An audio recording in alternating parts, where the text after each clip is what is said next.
बिस्मिल्लाहिर्रहमानिर्रहीम अस्सलाम वालेकुम अल्लाहुम्मा सल्ली अला व अला आले मोहम्मद सल्लल्लाहु तआला अलैहि वसल्लम। वेलकम टू सियासी शतरंज। मैं हूं तला जतोई। ख़वातीन व हज़रात, आज के हमारे निगरां वज़ीर आज़म का एक स्टेटमेंट इंतहाई अहमियत का हामिल है। उन्होंने कहा है कि मुल्क में इस वक्त सिक्योरिटी खदशात पहले से ज़्यादा हैं।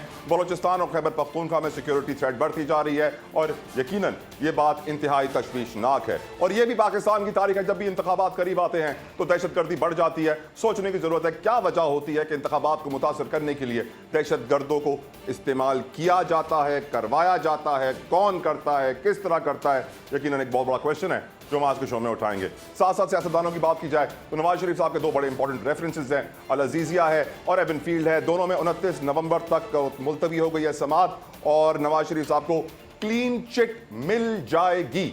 ये मैं नहीं कहता, ये पाकिस्तान पीपल्स पार्टी के सीनियर लॉयर हैं लतीफ़ खोसा साहब, उनका ये आज का स्टेटमेंट है कि जिस तरह मरीम नवाज साहिबा को क्लीन चिट मिली है, कैप्टन सफदर को क्लीन चिट मिली है, नवाज शरीफ साहब को भी इन केसेस में क्लीन चिट मिल जाएगी। जानेंगे आज के एक्सपर्ट से। साथ साथ मरियम औरंगजेब साहिबा मुस्लिम लीग नून की बड़ी सीनियर रहनुमा है, साबिक वजीर इत्तलात हैं, उनके आज वारंट गिरफ्तारी जारी हो गए हैं। 9 दिसंबर को गिरफ्तार करके अदालत में पेश करने का हुक्म जारी हुआ है। वजह यह बताई गई है कि उन्होंने हेट स्पीच की है, नफरत अंगेज गुफ्तगू की है और फिर अदालत में पेश नहीं हुई, जिसके बाद आज ये वारंट उनका जारी हुआ है।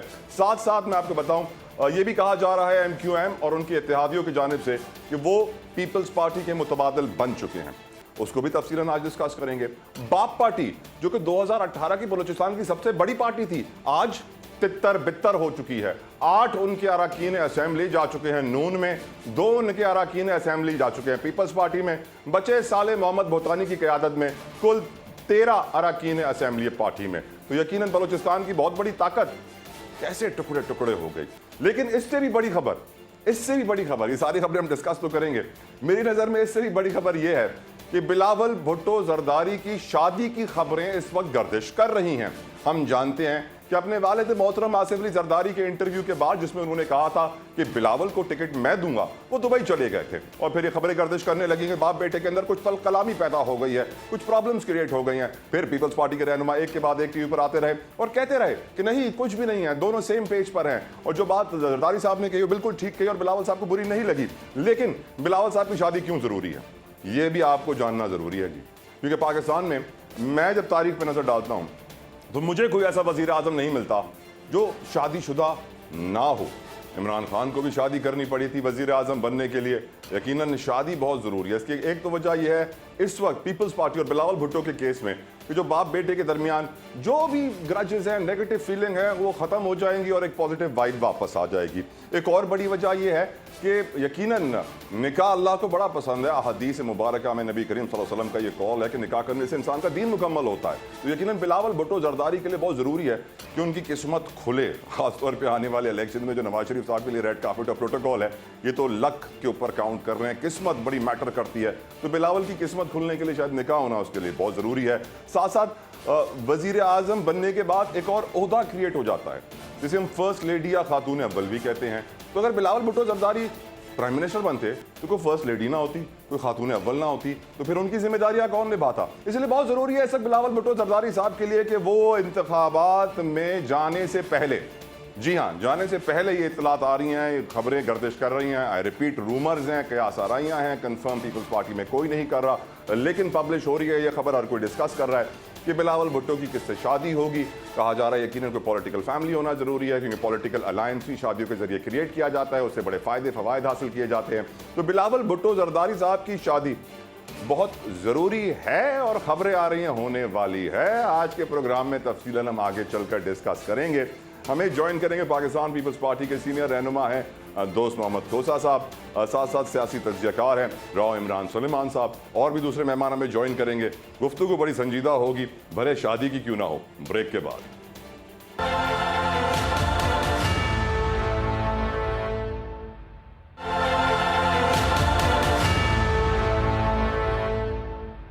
पाकिस्तान की बदलती सियासत और मुल्क की हालात को डिस्कस करने के लिए मेरे साथ इस वक्त कमाल पैनल मौजूद है। तारुफ करवाता हूँ आपके सामने, रखता हूँ उन्हें। मेरे साथ इस्लामाबाद स्टूडियो में मौजूद है हाफिज एहसान अहमद साहब, माहिर कानून है, किसी तारुफ के मोहताज नहीं है, लीगल मैटर्स पर बड़ी गहरी नज़र रखते हैं। अब्दुल्ला हमीद गुल साहब ने मुझे स्काइप पर ज्वाइन किया है, जवानान तहरीक पाकिस्तान के सरबराह हैं, किसी तारुफ के मोहताज नहीं है। अब्दुल्ला साहब thank you so very much. दोस्त मोहम्मद खुसा साहब हमें ज्वाइन करेंगे अब से कुछ लम्हों बाद। साथ साथ मुझे कराची स्टूडियो में ज्वाइन किया है राव इमरान सुलेमान साहब ने, आप सियासी तज्जियाकार हैं। राव साहब thank you so very much for joining us.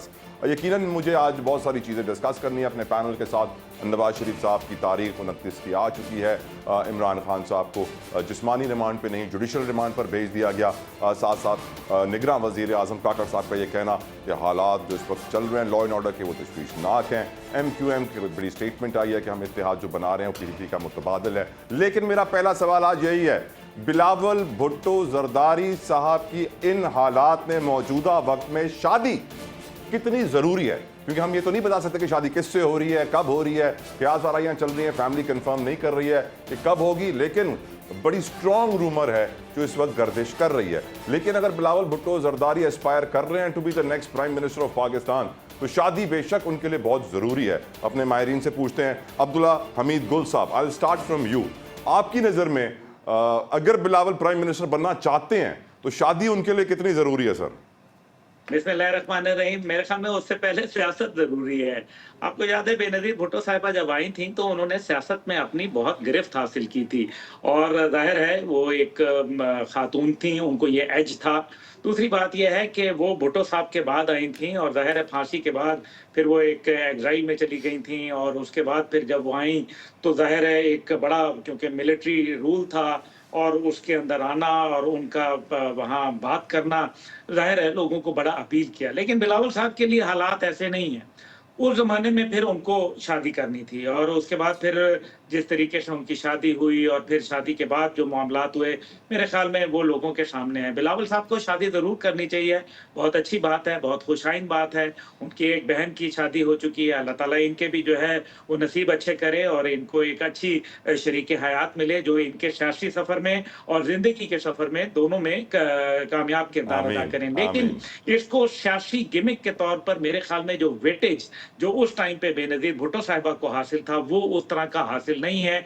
इस टाइम पे फिर उन्होंने जो अपना खुल के इख्तलाफ राय अपने वालिद के हवाले से भी बात की, और उसके अंदर बुजुर्गों लोगों के ऊपर जो है तनकीद की, और उस बात को उनके वालिद ने निगेट नहीं किया, बल्कि उन्होंने उसको जरा एक हल्के मूड के अंदर जो है वो एक फर्क अंदाज दिया। लेकिन उसमें जरदारी साहब ये भूल गए कि वो टिकटों को वो नहीं बांट सकते, क्योंकि आईने पाकिस्तान कानून जो इसका इलेक्शन कमीशन है और पार्टी कवानीन के मुताबिक जो टिकट हैं वो सिर्फ और सिर्फ चेयरमैन की फाइनल अथॉरिटी होती है। तो मेरे ख्याल में वो बिलावल साहब की अथॉरिटी है, जिसको जरदारी साहब शायद मिसअंडरस्टैंड कर गए। अब दूसरी तरफ जो है वो उनका दुबई में जाना और कहना कि जी ये एक फैमिली जो एक मैटर है पहले से तयशुदा था, और वो भी बिलावल साहब जहाज में बैठते हुए उनको फोन कर रहे हैं कि जी मैं जा रहा हूँ। ये कैसा फैमिली अफेयर था जिसका जरदारी साहब को पता नहीं था, और जहाज में बैठते हुए बिलावल साहब ने बताया। बहरहाल ये कयास आराइयाँ नहीं होती, हर फैमिली में कुछ ना कुछ अप डाउन होते रहते हैं। बहरहाल वो उनके वालिद हैं, और जरदारी साहब का बड़ा एहतराम मेरे ख्याल में बिलावल साहब माजी में हमने देखा और अभी भी करते हैं। लेकिन ये पहली दफा नहीं था जब उन्होंने जरदारी साहब को जो है हरफ तनकीद किया, बल्कि इससे पहले आपको याद होगा तलहा साहब के 7 या 8 अगस्त को उन्होंने बाकायदा असेंबली में जब आखिरी खिताब किया तो उन्होंने ये कहा कि जरदारी साहब और नवाज शरीफ साहब हमारे लिए, मेरे लिए और मरियम साहिबा के लिए क्या छोड़ के जा रहे हैं। तो ये दूसरा उनका एतराज था जो बड़ा मेरे ख्याल में सख्त उन्होंने अंदाज इख्तियार किया। और अब जिस तरीके से वो खुद जो है वो ले रहे हैं, फिर उनकी जो सलाहियतों के ऊपर कहना कि जी ये नापुख्ता है। अब एक बड़ा अहम नुक्ता है इसके अंदर कि जरदारी साहब ने बतौर बिलावल साहब को शहबाज शरीफ साहब की हुकूमत के अंदर शहबाज साहब को वजीर आजम मानते हुए उनको वजीर खारजा के ओहदे पे यानी कि 1 स्टेप डाउन जो है उनको लेके आए। ये तो पीडीएम ने मान लिया कि शहबाज शरीफ वजीर आजम है, तो अब जो है वो वजीर आजम का नारा कैसे मार सकते हैं, जबकि उनको ये मालूम है कि सिंध के अंदर भी उनको हुकूमत बनाने में अभी बहुत मुश्किलात और बहुत पेचीदगियां हासिल होंगी। इसलिए वो पहले से कोशिश कर रहे हैं कि हम बड़ा सा जो है वो एतराज करें और मुख्तलिफ किस्म की सियासी गिमिकरी करें और उसको फिर नतीजे के अंदर पॉपुलैरिटी को कन्वर्ट करते हुए सिंध के अंदर कम से कम हम हुकूमत बना लें। फेडरल तो उनको मालूम है कि वो नहीं बना सकते, केपी में उनके लिए बहुत मुश्किलात हैं और इसी तरह बलूचिस्तान में वो तो तकरीबन फारिग ही हो चुके हैं। तो इसलिए मेरा ख्याल है कि उनकी पूरी कंसंट्रेशन जो है वो सिंध हुकूमत की तरफ होगी। बहरहाल अल्लाह ताला उनके लिए अच्छाइयां करे। अच्छा या कह रहे हैं। मैं एडवोकेट साहब से कानूनी राय जानना चाहता हूँ इस पर। हाफिज साहब, आपकी नज़र में कोई शख्स अगर शादीशुदा ना हो तो क्या वो वजीर आज़म बन सकता है? तारीख में ऐसा कभी हमने देखा है? और बिलावल की शादी आपकी नज़र में कितनी और क्यों ज़रूरी है? बिस्मिल्लाहिर्रहमानिर्रहीम। शादी किसी भी शख्स का एक पर्सनल मामला है और उसको जब भी मौका मिले या एक अप्रोप्रिएट एज हो उसके अंदर शादी करनी चाहिए। लेकिन शादी का होना या ना होना कॉन्स्टिट्यूशनल को लिमिटेशन नहीं है कि वो शख्स जो है वो नेशनल असेंबली का मेंबर नहीं बन सकता। प्राइम मिनिस्टर अगर कोई भी शख्स नेशनल असेंबली का मेंबर बन सकता है और उसके लिए हमने मिनिमम रिक्वायरमेंट जो है वो 25 साल की हुई है, तो ऐसा शख्स जो नेशनल असेंबली का मेंबर बन सकता है वो इस मुल्क का प्राइम मिनिस्टर भी बन सकता है। तो कानून के अंदर ऐसी कोई गुंजाइश नहीं है या ऐसी कोई रिस्ट्रिक्शन नहीं है कि सिर्फ शादीशुदा शख्स ही जो है वो पाकिस्तान का प्राइम मिनिस्टर जो है वो बन सकता है। और दुनिया के अंदर भी इसी तरह है कि आपको सिर्फ जो एलिजिबिलिटी ऑफ द कॉन्स्टिट्यूशन है वो आर्टिकल 62 के अंदर जो जिक्र है, आपने सिर्फ उन चीज़ों को पूरा करना है और उसके बाद कोई भी शख्स जो है वो 18 साल की उम्र में पाकिस्तान के अंदर वोट डाल सकता है। और जो हमारे कॉन्स्टिट्यूशन के अंदर एक नेशनल असेंबली के मेंबर की मियाद जिक्र है, अगर उसको वो पूरा करता है और 62 की अदर रिक्वायरमेंट्स को पूरा करता है तो वो पाकिस्तान की असेंबली का मेंबर बन सकता है। और अगर पाकिस्तान की नेशनल असेंबली का कोई भी शख्स मेंबर बनता है, चाहे जिस एज का भी हो, वो पाकिस्तान के प्राइम मिनिस्टर के लिए क्वालिफाई करता है। और अगर उसको वोट ज़्यादा मिलते हैं, जिस तरह इस दफ़ा 172 वोट जिसको भी मिलेंगे, वो पाकिस्तान का प्राइम मिनिस्टर होगा। ना उसके अंदर एज की कदगन है, ना उसके अंदर शादीशुदा होने की कदगन है, और ना ये है कि सिर्फ गैर शादीशुदा मेरा अगला सवाल हाफिज पाकिस्तान साहब, का प्राइम मिनिस्टर बन सकता है। बिलावल को देखते हुए शादी की आपको लगता है उन्हें ज़रूरत है इस वक्त थोड़ी मैच्योरिटी, जिस तरह वालिद साहब फरमा रहे थे? नहीं, जिस एज के अंदर है, वैसे तो पाकिस्तान के अंदर जो शादी की जर्नली एज है वो 22, 23, 24 से वो स्टार्ट हो जाती है और फिर आगे चलता रहता है मामला जो है। तो जिस तरह उनकी इंगेजमेंट्स हैं या चीज़ें ऐसी हैं, तो अगर वो स्टेज वो समझते हैं कि वो टाइम दे के, चूँकि पाकिस्तान के अंदर एक इलेक्टोरल प्रोसेस जो है वो अब स्टार्ट होने वाला है या हो चुका है, दिसंबर के अंदर उसके इलेक्शन शेड्यूल जो है अनाउंस होगा, तो फिर एक हैक्टिक सा होगा, तो उसके अंदर कर सकते हैं। और अगर एग्जाम्पल ली जाए तो हमारे जो क्रिकेटर्स हैं, आपने ये देखा है कि वो वर्ल्ड कप खेलने से पहले भी वो शादी करके गए हैं और कुछ आके भी शादी कर रहे हैं। तो इससे कोई रिस्ट्रिक्शन ऐसी नहीं है। लेकिन हाँ, एक इम्पोर्टेंट चीज ये है कि इस मुल्क के बड़े लीडर हैं और उनकी पार्टी को उनकी टाइम की जरूरत है, और अगर टाइम वो निकाल सकते हैं इस प्रोसेस के अंदर तो बिल्कुल शादी कर लेनी चाहिए। नहीं तो फरवरी तक वेट कर लें, उसके बाद कर लें, कोई ऐसी मजाइका वाली बात नहीं है। वजीर आला पंजाब दोस्त मोहम्मद खोसा साहब इस वक्त मेरे साथ मुझे ज्वाइन कर चुके हैं। खोसा साहब, thank you so very much for giving us your precious time. Sir, आप पीपल्स पार्टी से ही हैं और आपकी क़यादत के बारे में ये इस वक्त रूमर्स चल रही हैं कि बिलावल साहब की शादी इंतखाबात से पहले हो जाएगी। काफ़ी जगह ये खबर पब्लिश भी हो गई है, काफ़ी लोगों ने पब्लिश करके उतार भी दी है। खोसा साहब, आप कुछ रोशनी डालेंगे? कोई आपके पास रिपोर्ट्स हैं इस हवाले से कि बिलावल साहब की शादी की तैयारियां हो रही हैं? करें, साल बाद करें, 10 साल बाद करें, that's up to him. Nobody should be worried about whether he is getting married now or later. Sir, most eligible bachelor of Pakistan है। पूरा पाकिस्तान यकीनन सोच तो रहा होगा कि सर इस नौजवान की, हमारे लीडर की शादी कब होगी, और यकीनन निकाह का हुक्म भी है सर बलूगत के ऊपर अल्लाह की तरफ से। लेकिन मैं जानता हूँ यकीनन नेक तमन्नाएं रखें ना जी उनके लिए। सर ये बताइए, इस वक्त बिलावल साहब, यकीनन खबरें तो गर्दिश कर ही रही हैं, लेकिन वही यकीनन हम जानते हैं कि पीपल्स पार्टी के बहुत सारे लीडर्स ने कहा है कि बाप बेटी के अंदर कोई इख्तलाफ नहीं है, ये सारी खबरें झूठी हैं। लेकिन एट द सेम टाइम हम ये देख रहे हैं कि बिलावल साहब अभी तक दुबई में है। 30 तारीख को यौम तासीस है, कोयटा में बड़ा वहाँ पे जुलूस होना है, इजलास होना है। आपकी नज़र में सर अब एक कमेटी भी बना दी आसिफ अली जरदारी साहब ने, जो हर सूबे में जा रही है इलेक्टेबल्स की तलाश में। पीपल्स पार्टी इस वक्त कितने चैलेंजेस में घिरी हुई है खोसा साहब? चैलेंजेस तो जी हर पॉलिटिकल पार्टी के लिए 2018 के बाद जो है वो तो क्रिएट हो ही गए थे ना जी। जो रूलिंग पार्टी थी उस वक्त की, उसके लिए अपने चैलेंजेस थे, जो अपोजिशन की पार्टी थी उनके लिए अपने चैलेंजेस थे। اور جو کل کی اپوزیشن پارٹیز تھیں وہ بعد میں رولنگ پارٹیز بنی، جو رولنگ پارٹی تھی وہ اپوزیشن پارٹی بن گئی. آپ نے یہ سارا تماشا ہوتے دیکھا جی. اب ایک نئی امید کی طرف جو ہے وہ سیاسی جماعتیں بھی اور پوری قوم جو ہے وہ آنکھیں جمائے بیٹھی ہے. اور ہمارا تو بنیادی جو فلسفہ ہے یا مقصد ہے اس حوالے سے کہ ان الیکشنز کو جتنا آزادانہ طور پہ ہو سکے ان کو آزادانہ طور پہ ہونا چاہیے. وہی چہرے ہیں سر، وہی چہرے ہیں جو ہم 50 سال سے دیکھ رہے ہیں. کھوسا صاحب ایک امپورٹنٹ کویسچن، آج ہمارے نگراں وزیر اعظم کاکڑ صاحب کہتے ہیں کہ ملک میں سیکیورٹی کے خدشات پہلے سے بہت زیادہ ہیں، خاص طور پہ بلوچستان اور KPK میں. سر جب بھی الیکشنز قریب آتے ہیں یہ ملک میں دہشت گردی کی لہر کیوں منہ اٹھاتی ہے سر؟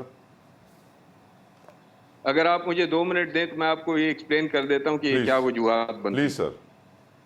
2009-10 میں جب میاں نواز شریف صاحب کو پولیٹیکلی تھوڑے سے ایکٹیو ہونے لگے، اس وقت میاں شہباز شریف صاحب جو ہیں وہ وزیر اعلیٰ پنجاب تھے. تو یکا یک اسپیشل برانچ نے اس وقت ایک رپورٹ شائع کی کہ جی، اور کیبنٹ کو بھی بریف کیا گیا کہ ایک لال سرخ رنگ کی گاڑی KPK سے پنجاب میں داخل ہوئی ہے جس میں 4 افراد سوار ہیں اور وہ میاں والی بیونڈ جو ہے وہ گم ہو گئی ہے. اب سرخ رنگ کی گاڑی ہمارے ماحول میں ویسی تھوڑی سی پرومیننٹ ہوتی ہے. ان کو یہ بھی پتا تھا اس میں 4 افراد سوار ہیں اور ان کا موٹیو یا ان کا ٹارگٹ جو تھا کوئی ہائی ویلیو پولیٹیکل فگر تھا. اور اس کے بعد میاں نواز شریف 3 سال گھر سے باہر نہیں نکلے تا وقت کہ 2013 کی الیکشن جو ہیں وہ اس کی کیمپین شروع ہوئی. یہ معاملات ہوتے رہتے ہیں. Let's not pay any hate towards these things. اللہ تعالیٰ خیر کرے اس ملک کی، اللہ تعالیٰ خیر کرے عناصر سے جو اندر بیٹھ کے اس کو ڈی سٹیبلائز کرنا چاہتے ہیں، باہر والے تو ویسے ہی ڈی سٹیبلائز کرنا چاہتے ہیں. ہمیں اس ملک کی خیر مانگنی چاہیے جی. کاکڑ صاحب اس وقت he is at the helm of affairs, وزیر اعظم ہیں بہرحال اس ملک کے، بھلے نگران ہیں لیکن وزیر اعظم ہیں. ان کو تو کوشش کرنی چاہیے کہ ایک ایسے حالات پیدا ہوں اور ایسے حالات اگلوں کے لیے چھوڑ کے جائیں جو اس ملک کے لیے بہتر ہوں. وہ بلکہ وہ جو ہے آپ کو مجھے ایسی خبریں سناتے ہیں جو پہلے ہی ملک میں ماحول جو ہے وہ ڈپریسڈ ہے، لوگ پریشان ہیں مہنگائی کی وجہ سے، لاقانونیت کی وجہ سے، کاروبار بند ہیں، معاملات زندگی کے ٹھپ ہوئے ہیں، تھمے ہوئے ہیں. اوپر سے بجائے یہ کہ کوئی ایک بہتر نوید دی جائے، روشنی دکھائی جائے، وہ مزید ایسی خبریں دیکھ کے لوگوں کو پریشان کرتے ہیں. ایسا نہیں ہونا چاہیے. یقیناً sir, I completely agree hope for the best and right.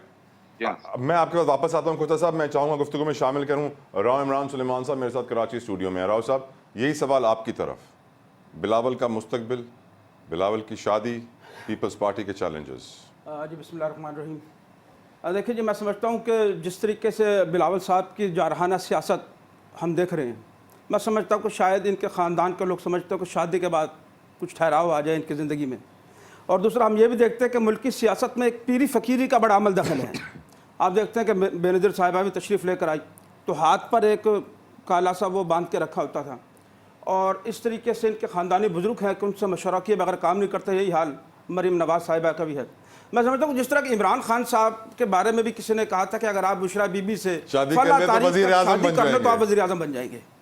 شاید مجھے لگتا ہے کہ ایسے موقع پر کہ جب وہ بزرگ سیاست دانوں کو گراؤنڈ سے باہر اٹھا کر پھینکنا چاہتے ہیں، اچانک شادی کا معاملہ آنا سمجھ سے بالا تر ہے. اور میں سمجھتا ہوں کہ شادی ہونے نہ ہونے سے ملک کی سیاست یا معاشی استحکام کو کوئی فرق نہیں پڑتا. پر 2 گھر جڑیں گے، 2 قسمتیں جڑیں گی، نصیب کھل سکتا ہے. نصیب کھلیں گے. میں سمجھتا ہوں کہ دیکھیں نا، ایک بڑی مشہور بات ہے کہ ہمارے اسلام میں بھی ہے کہ شادی کے بعد تقدیر بدل جاتی ہے، ماحول بدل جاتا ہے. تو شاید بزرگوں نے کیا دیا کہ بیٹا جب تک تو شادی نہیں کرے گا تو ترقی نہیں کرے گا. چلے بلاول کے لیے ہم دعا گو ہیں کہ ان کے نصیب بدلے. مجھے بریک کا کہا جا رہا ہے، بریک کے بعد گفتگو آگے بڑھائیں گے، سیاست کے اوپر مزید بات ہوگی. ہمارے پاس بڑا کمال پینل موجود ہے، آپ کہیں مت جائیے گا، ہمارے ساتھ رہیے گا.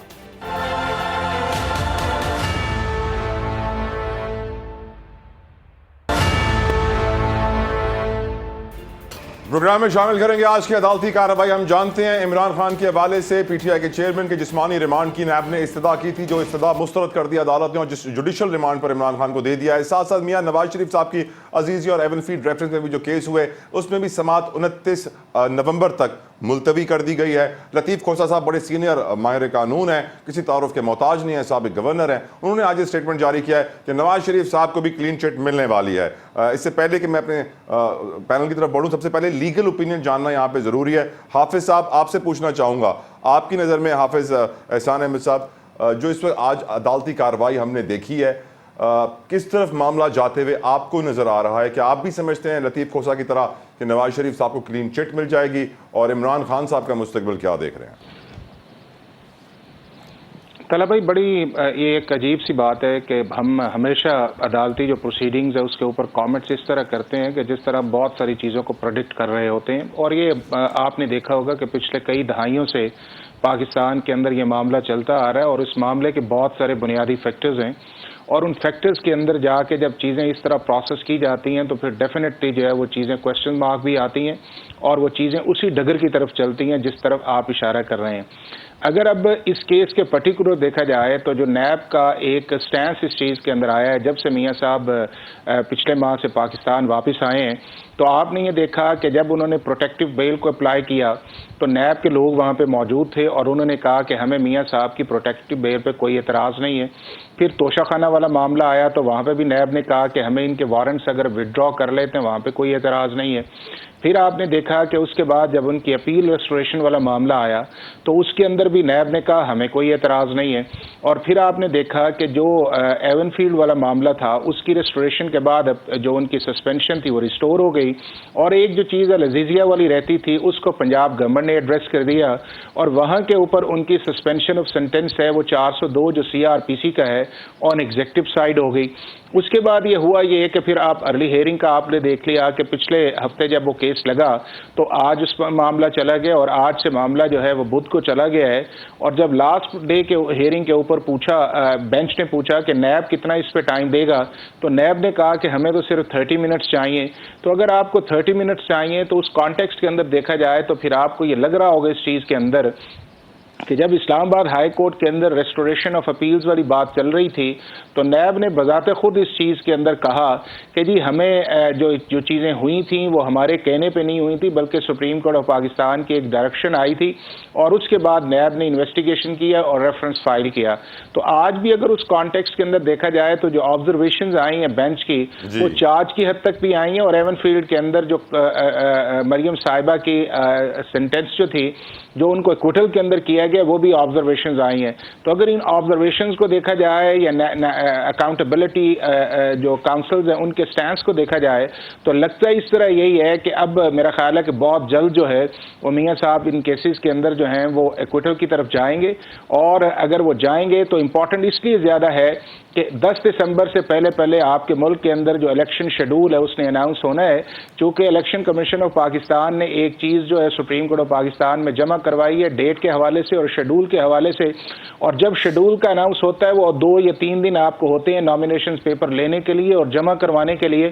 تو اگر آپ کا سٹیٹس جو ہے وہ ایز اے کنوکٹڈ شخص کا ہو تو آپ پاکستان کے الیکٹرل پروسیس کے اندر حصہ نہیں لے سکتے، تو لہٰذا اس الیکشن پروسیس کے اندر جانے کے لیے ایکوٹل جو ہے وہ بڑا ضروری ہے، اور یہ سارا ڈیسیژن جو ہے وہ اسلام آباد کا بینچ کرے گا کہ کیا میاں صاحب کی کنوکشنز رہنی چاہیے یا ایکوٹل کی طرف جانا چاہیے۔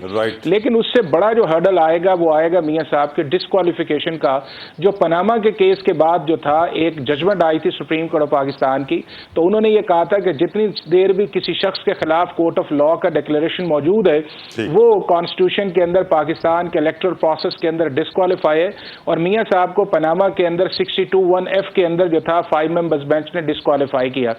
لیکن اس کو جو پچھلی گورنمنٹ تھی اس نے سیکشن 232 کو امینڈ کرنے کی کوشش کی، اور اس کے اندر انہوں نے کہا کہ جہاں پہ کانسٹیٹیوشن کے اندر ٹرم ڈیفائن نہیں ہے وہاں پہ 5 سال سمجھی جائے گی۔ اب یہ معاملہ جو ہے جب یہ پیپرز ایکسیپٹ ہوتے ہیں یا ریجیکٹ ہوتے ہیں تو اس کو پہلے یہ ہائی کورٹ جائے گا اور پھر سپریم کورٹ آف پاکستان میں جائے گا، اور وہاں پہ میاں صاحب کی جو ہے وہ پولیٹیکل اور لیگل فیٹ جو ہے وہ ڈیسائیڈ ہوگی۔ اگر وہ پہلے اسلام آباد ہائی کورٹ سے بری ہوتے ہیں کہ کیا سپریم کورٹ کی ججمنٹ کو پارلیمنٹ جو ہے وہ نلیفائی کر سکتی ہے، اور کیا 232 جو 2023 میں آپ نے امینڈمنٹ کی تھی کیا اس سیکشن کو ریٹروسپیکٹیو افیکٹ جو 2010 سے دیا گیا ہے وہ ٹھیک ہے یا نہیں ہے، اور کیا جو 2 judgment supreme court of Pakistan کی ہیں ان کو آپ ریٹروسپیکٹیو نلیفائی کر سکتے ہیں یا نہیں ہے۔ یہ سارے فیصلے جو ہیں سپریم کورٹ کا لارج بینچ کرے گا، اور وہ بھی 8 فروری سے پہلے کرے گا، تو پھر ہمیں پتہ چلے گا کہ کیا میاں صاحب پاکستان کے چوتھے پرائم منسٹر بن سکتے ہیں یا نہیں۔ تو یہ لیگل سیریس چیلنجز جو ہیں وہ ان کے راستے کے اندر کورٹس کے اندر ہیں، اور کورٹس ان کی فیصلہ کریں گے۔ رائٹ حافظ صاحب، سردار صاحب آپ کی نظر میں ملک کا مستقبل اس وقت عدالتی کارروائی سے جڑا ہوا ہے، کیسا مستقبل دیکھ رہے ہیں آپ؟ بہت تاریخ کی، یعنی یہ ایک مذاق بن چکا ہے. میں آن ریکارڈ ہوں، پہلے بھی یہ باتیں کر چکا ہوں، اب بھی آپ کے پروگرام میں یہ بات دہرا رہا ہوں کہ آج سے 5 سال پہلے جو کچھ ہم نے ہوتے ہوئے دیکھا یا وہ غلط تھا، یا جو آج ہو رہا ہے کون ذمہ دار ہے اس کا میرے خیال میں کسی سے ڈھکی چھپی بات نہیں ہے. اب اگر نام لیں گے تو پھر آپ پہ بھی پابندیاں لگ جائیں گی اور ہم پہ بھی کچھ نہ کچھ ہو جائے گا. لیکن اصل چیز یہ ہے، جو میرا ماننا ہے کہ یہ سب کچھ کرنے والوں کے خلاف بھی کبھی کوئی عدالتی کارروائی یا کوئی قانونی کارروائی ہوگی یا نہیں ہوگی. یعنی جنہوں نے آج سے 5 سال پہلے میاں نواز شریف کو چور اور بددیانت ڈکلیئر کیا تھا، کیا اب اگر وہ دیانتدار ثابت ہو جاتے ہیں اور وہ جو ان کی چوری اور لوٹ کا جو ان کے اوپر الزامات تھے وہ اگر ان سے ہٹ جاتے ہیں تو پھر ان کا کیا بنے گا؟ کیا ان کے خلاف بھی کارروائی ہوگی؟ جو آج عمران خان کے بعد یہی عدالتیں ہوں گی، یہی نیب ہوگی جو ان کو دیانتدار کہنا شروع کر دیں گے. What kind of a joke is this? We I should completely agree. For God sake, میں بار بار یہ بات کہتا آیا ہوں. میں آج پھر آپ کے پروگرام میں اطلاع صاحب یہ بات دہرانا چاہتا ہوں. Let the people decide. Very Do not important. interfere in the political process. Let the people decide کہ وہ اس ملک کی بھاگ دوڑ اگلے 5 سال کس کے ہاتھ میں دینا چاہتے ہیں. وہ کسی چور کے ہاتھ میں دینا چاہتے ہیں، let the people be the best judge. Right سردار صاحب، right سردار کے صاحب، ہاتھ میں دینا چاہتے ہیں، let the people be the best judge. right سردار صاحب. اب Not interfere so that یہ ملک جو ہے کسی پٹڑی پہ چل تو پڑے نا. اس وقت تو آپ کو ہمیں کوئی فیوچر ہی نہیں نظر آ رہا، ہمیں کوئی وے فارورڈ ہی نہیں نظر آ رہا کہ ہم جا. رائٹ سردار صاحب، رائٹ سردار صاحب. عبداللہ صاحب آپ کو شامل کرنا چاہوں گا گفتگو میں. میں بہت سارے سیاستدانوں سے ایک سوال پوچھتا ہوں کہ آپ کو لولی لنگڑی جمہوریت چاہیے یا صحیح سلامت جمہوریت چاہیے؟ تو وہ کہتے ہیں sir something is better than nothing. صحیح سلامت سے بہتر ہے لولی لنگڑی جمہوریت مل جائے. میں حیران ہوتا ہوں سر کہ کیوں ہمارے سیاستدان یہ پرسیپشن اور یہ ویژن رکھتے ہیں کہ اگر ہمیں لولی لنگڑی مل جائے تو ہم کام چلا لیں بس اپنا، لیکن اس کو صحیح نہیں کریں. میری نظر میں سر یہ بہت بڑا پرابلم ہے. آپ روشنی ڈالیے عبداللہ بھائی، جو بات اس وقت ہو بھی رہی تھی اس کے اوپر بھی. طلحہ صاحب یہ بہت اہم بات آپ نے کہی ہے، بہت ہی خوبصورت. اور کہا جاتا ہے کہ جی بدترین جو جمہوریت ہوتی ہے وہ سب سے بہترین آمریت سے جو ہے وہ بہتر ہوتی ہے. یہ کیسی بات ہے؟ کیا اس ٹائم پہ سعودی عرب کے حالات آپ دیکھ لیں، وہاں بادشاہت ہے تو وہاں کیا ملک کے حالات خراب ہو رہے ہیں یا بہتر ہو رہے ہیں؟ اسی طریقے سے آپ یو اے ای کے اندر دیکھ لیں، آپ قطر کے اندر دیکھ لیں، آپ دیگر ممالک کے اندر دیکھ لیں. اور پھر ابھی یہاں جو اس بات کے اوپر لیسر ایول پہ کمپرومائز کرنا اسلام میں نہیں سکھایا گیا. جب آپ رمی کرنے جاتے ہیں تو 3 شیطان ہوتے ہیں، چھوٹا، درمیانہ اور بڑا. اور اگر لیسر ایول پہ کمپرومائز ہوتا تو چھوٹے کو 2، درمیانے کو 5 اور بڑے کو 7 کنکر ہوتے. لیکن اللہ تعالیٰ نے کوئی اس کے اندر بائیفرکیشن نہیں رکھی، بلکہ اس کو 7 کنکر برابر جو ہے وہ مارنے کے لیے کہا گیا. تو یہ کیسے کہا جا سکتا ہے کہ جی آپ کو لولی لنگڑی جمہوریت چاہیے یا اچھی جمہوریت چاہیے؟ بھائی ہمیں جمہوریت جو ہے یا کوئی بھی چیز چاہیے جس میں عام آدمی کو انصاف ملے، جس میں عام آدمی کی زندگی بہتر ہو. ابھی یہ کہا جاتا ہے ایک بڑا یہ فریکوینٹلی آسکڈ کوسچن کہ جناب تسلسل نہیں رہنے دیا جاتا. کیا 15 سال سندھ میں اور اسی طرح سے پنجاب کے اندر تسلسل کے ساتھ حکومتیں رہیں تو کیا بنایا؟ میں ذرا آپ سے ویسے پوچھ لیتا ہوں، سوال پوچھ لیتا ہوں کہ جو پہلی پیپلز پارٹی کی حکومت آئی تھی، جو پہلی مسلم لیگ کی حکومت آئی تھی، اور اس کے بعد تواتر سے 3 حکومتیں آئیں اور پھر پی ڈی ایم کی شکل میں جو ہے مشترکہ حکومت آئی، ہر بار جو آنے والی حکومت تھی اس کی پروگریس پچھلے والے سے ڈیٹیریٹ کی یا اپریشیٹ کی. اور اگر وہ ڈیٹیریٹ کی تو اس کا مطلب ہے کہ جمہوریت جس طریقے سے، میں جمہوریت کے خلاف نہیں، لیکن جس طریقے سے جمہوریت جو کہ بے لگام، چتر بے مہار اور ان چیکڈ، ان بیلنسڈ وہ حکومت. آپ جب آپ الیکشن کی بات کرتے ہیں، مجھے یہ بتائیں کہ کون سی پارٹی کے اندر فیئر اینڈ فری الیکشن ہوتے ہیں؟ ماں سوائے ایک آدھ پارٹی کے جماعت اسلامی کا جو نظام ہے، یا 1-2 اور پارٹیاں ہوں گی جو چھوٹی پارٹیاں ہوں گی، بڑی پارٹیوں میں جمہوریت کا کوئی نظام پریکٹس ہو رہا ہے؟ تو آپ जो खुद नहीं प्रैक्टिस कर रहे, Right, आप sir. वो दूसरे के ऊपर पाकिस्तान के लोगों पे मुसल्लत करना चाहते हैं फॉर गॉड सेक। तो फिर बात यह है कि अगर आज आपकी अदलिया 140वें नंबर पे आके खड़ी हो गई, आज अगर आपकी दहशतगर्दी जो है वो अरूज के ऊपर आ रही है और रोजाना इसके अंदर शहादतें हो रही हैं, आज आपकी इकोनॉमी जो है वो खराब हो गई, इकोनॉमी खराब है, तो उससे तला जो है वो अफेक्ट हो रहा है, बिल्कुल। उससे अब्दुल्ला अफेक्ट हो रहा है, उससे XYZ एक आम आदमी अफेक्ट हो रहा है। ये बताइए कि सियासतदानों के असासे कैसे बढ़ गए? अगर मुल्क के हालात खराब है तो फिर सियासतदान के पास पहले थी लैंड क्रूजर, उसके बाद आज वो करोला के ऊपर आ चुका होना चाहिए, लेकिन नजर ये आता है कि वो लैंड क्रूजर से बेंटली के ऊपर चले जाते हैं, मर्सिडीज के ऊपर चले जाते हैं। ये कैसे मुमकिन है? उन्होंने जहाज खरीद लिए हैं। और अब्दुल्ला भाई, आप और वक्त की मेरी कमी, और आम आदमी वक्त की जिंदगी- कमी है सर। मैं शुक्रिया अदा करूंगा अब्दुल्ला हमीद गुल साहब का, हाफिज एहसान अहमद साहब का, दोस्त मोहम्मद खोसा, पाकिस्तान पीपल्स पार्टी साबिक वज़ीर आला पंजाब का, राव इमरान सुलेमान साहब का, जिन्होंने मुझे कराची स्टूडियो में ज्वाइन किया। यहां हम लेंगे एक ब्रेक के बाद Pak Saudi investment and leasing company के CEO मुझे ज्वाइन करेंगे इकोनॉमी डिस्कस करने के लिए। हमारे साथ रहिए।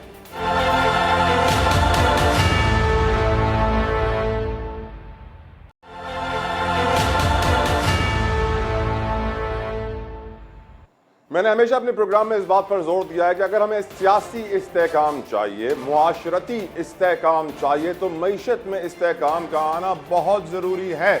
और हम जानते हैं कि हमारे मौजूदा सिपा सालार की क़यादत में SIFC special investment facilitation council बनाया गया, जिसका मकसद ये था कि दुनिया भर से इन्वेस्टमेंट्स को प्रमोट करना, पाकिस्तान में सरमायाकारी के माहौल को बेहतर बनाना।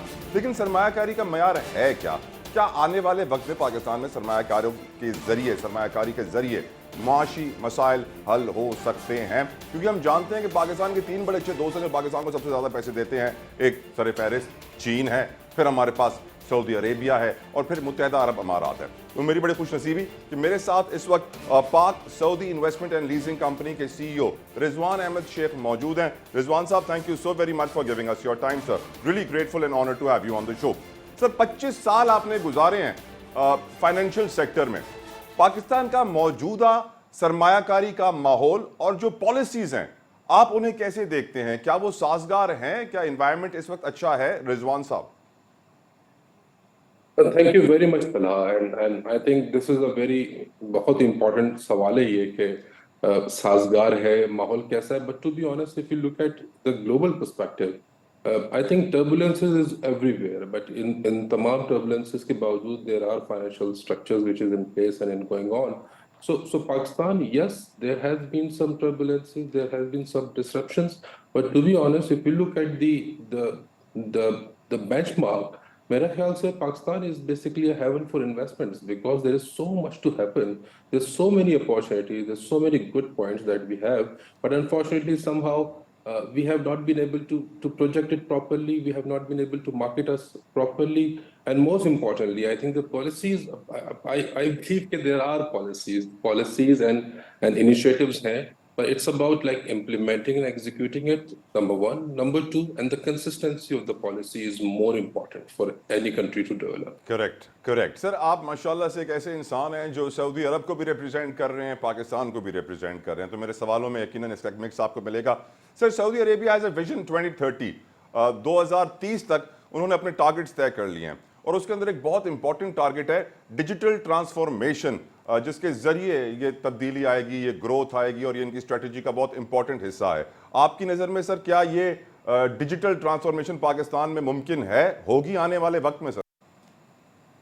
Talha, we have been going on through a digital transformation in all our lives. हम अपनी ज़िंदगी के बहुत सारे जो एक्टिविटीज़ हैं जो आज से हम 5 या 10 साल पहले डिफरेंट तरीके से करते थे, और I think we all have been digitalized. और मेरे ख्याल से इसके अंदर रैपिड जो इम्प्रूवमेंट आई है, it's in the time of the Covid, जिस दौरान बहुत सारे आपके रूरल एरियाज के लोग भी जो है इस एम्बेड के अंदर शामिल हुए हैं।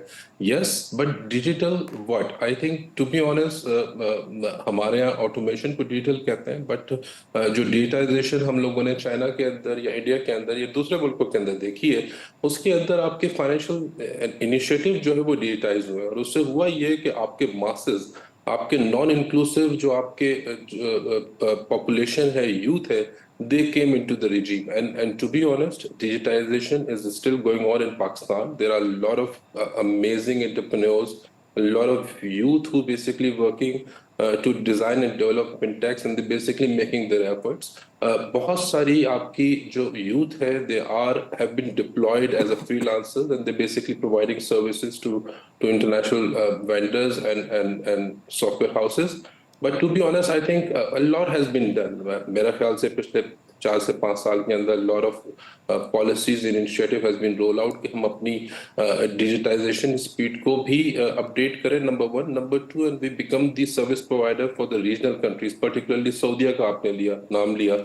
Saudi is basically gearing up to become the regional hub for digitization in this world, and to be honest, Pakistan being one of the friendly country, we have amazing opportunity to utilize and align our youth so they can become the one of the vertical for the Saudi growth, and हम Saudi growth को leverage करके अपनी growth को भी deploy कर सकते हैं. And I think undoubtedly IT has immense potential for export growth. Correct sir. अच्छा सर, मालियाती इदारे तो बहुत सारे होते हैं, लेकिन जो DFIs हैं, डेवलपमेंट फाइनेंशियल इंस्टीट्यूशन, यानी जो पैसे को इस्तेमाल करते हैं किसी भी मुल्क की डेवलपमेंट के लिए, तरक्की के लिए, यकीनन उनका रोल इकोनॉमिक ग्रोथ में बहुत इंपॉर्टेंट होता है.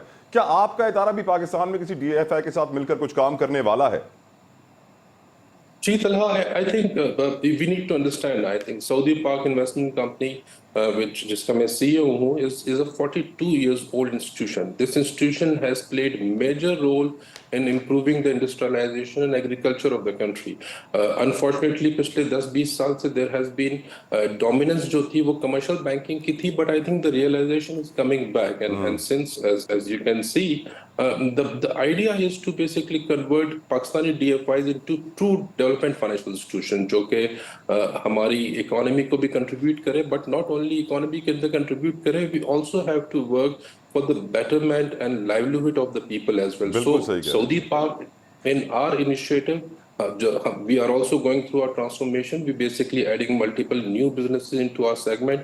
और एक जो सबसे important motto जो हम लोगों ने create किया is about that whatever Saudi Pak will do, it's gonna have a development focus, impact driven initiatives. हम masses के लिए काम करेंगे. We will invest into ventures and ecosystems जो कि आगे जाके communities को empower करेगा, जो youth को empower करेगा और जो economy को improve करेगा, no doubt. रिजवान साहब, एक चीज़ हम जानते हैं, पाकिस्तान में बैंकिंग पेनिट्रेशन यानी बैंकारी निज़ाम का इस्तेमाल बहुत कम है, साथ साथ कैश इन सर्कुलेशन मुसलसल बढ़ रहा है, खित्ते में बहुत हाई है हमारा कैश इन सर्कुलेशन. और एक और प्रॉब्लम ये हुई सर कि जो हमारे कमर्शियल बैंक्स प्राइवेट सेक्टर को लेंडिंग करते थे, क्योंकि गवर्नमेंट ने कमर्शियल बैंक से पैसा उठाना शुरू कर दिया, बोरो करना शुरू कर दिया, तो जो प्राइवेट सेक्टर का शेयर था लेंडिंग का वो भी गवर्नमेंट को जाने लगा, जिसकी वजह से एग्रीकल्चर सेक्टर हो, इंडस्ट्रियल सेक्टर हो, जो आपके नाम में शामिल भी हैं, इस वक्त बहुत ज़्यादा एक फाइनेंशियल क्रंच में है, बोरोइंग के हवाले से, लेंडिंग के हवाले से. Do you think your company would do something sir to make things better? Definitely, Tala. I think that one thing which we have to realize as a nation or as a financial professional, I think जो 1970s or 80s की जो banking थी, it is not gonna happen again. We are in a new normal, I think, environment के अंदर है, and we have to devise our strategies accordingly. जो I think initiatives या financial interventions आज से 5 साल पहले वैलिड थे और वो इम्पैक्ट ड्रिवन होते थे, बट अनफॉर्चुनेटली वो आज इम्पैक्टफुल नहीं है. तो yes, I think Saudi Pak, despite the fact, I think economical challenges unfortunately is always been there, and being a financial institution professional, we deal in risk, we buy risk, we sell risk, but we manage it accordingly. So मेरा ख्याल ये है कि there is so many other ways that Saudi Pak can pitch in, and उसके लिए हम basically we are creating our international partnerships. We basically very aggressively thinking कि हम working capital requirements and trade finance को खास तौर पे जो export oriented trade finance है, उसके लिए हम प्रोडक्ट्स लॉन्च करें पाकिस्तान के अंदर, ताकि हमारे जो एक्सपोर्टर्स हैं, हमारे जो एसएमई एंड कमर्शियल प्लेयर्स हैं, वो कैश फ्लोज को रिंग फेंस करके अपनी वर्किंग कैपिटल रिक्वायरमेंट पूरी कर सकें, बजाय इसके कि उनको कोई अपनी जायदाद या जमीन गिरवी करवानी हो. Similarly, we are making efforts toward agriculture finance کو ہم ریویمپ کرنے کی بات کر رہے ہیں. We want to basically finance the whole value chain system and I think we have been missing this since long. Last but not the least, fintechs. I think this is the area that I think the development financial institution, the commercial bank has to focus, and Saudi Pak is focusing into that area. At the same time, we are working with development financial institution like بہت سارے ادارے ہیں جو پاکستان کے اندر women empowerment میں اور micro finance کو support کر رہے ہوتے ہیں, تو we actually are the one who basically supporting them. So Saudi Pak is entering into unconventional sector. Saudi Pak is exploring unconventional mechanism of supporting our customers, and we basically will be available in thick and thin time to support our customer needs, and this is what we do and this is what we specialize in. بہت بہت شکریہ رضوان احمد شیخ, CEO پاک سعودی investment and leasing company. آپ نے اپنا قیمتی وقت ہمارے لیے نکالا. ایک بڑی اچھی بات انہوں نے بھی سمجھائی ہے کہ آنے والے وقت میں جو ہمارے دوست ممالک ہیں اور پاک سعودی انویسٹمنٹ اینڈ لیزنگ کمپنی جیسے ادارے ہیں, وہ ایسے پروڈکٹس لے کر آئیں گے, ایسے اپرچونٹیز لے کر آئیں گے, خاص طور پہ جب بات آتی ہے ایکسیس آف فنڈس کی.